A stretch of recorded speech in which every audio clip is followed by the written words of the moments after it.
Aliou salaamaaleykum. waaleykum salaam. waa naka def. waaw ñu ngi sant bu baax. waa sant yàlla bu baax sant yàlla bu baax. alhamdulilah.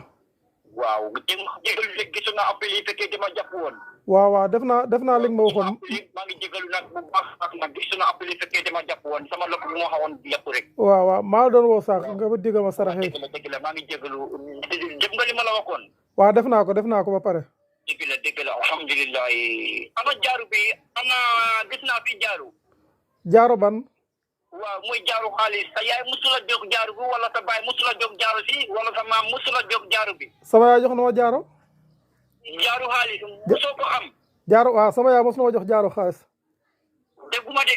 ma ne sama yaay mos na maa jox jaaro xaalis. nga ne sa yaay. waaw jox na ma jaaro xaalis. waaw ana jaaru bi. jaaro mi ngi si man. alhamdulilah rabbil alamin. alhamdulilah. ñaa nga dëgg alhamdulilahi rabbil alamin sama doom bi mu ngi fi mu ne kontaan ak nga ko jàppaleen léegi woote sama doom nga mën a déggante ak moom ci numéro am soobu yàlla waaw dama ko bëgg dafa amul sere safar waaw man nga waxoon ma juróomi kiiwu mbiskit yi paquet mbiskit yi dégg la xam naa loolu ma ni waaw na nga ma woote sama numéro sama doom bi numéro bi dafa amul safar dama ko bëgg a yokk léegi mu dem mu defal ma ko sax ma wala sa numéro doom bi léegi waaw sama numéro doom bi waaw baax na maa la ci woo léegi jël ko waaw bismillah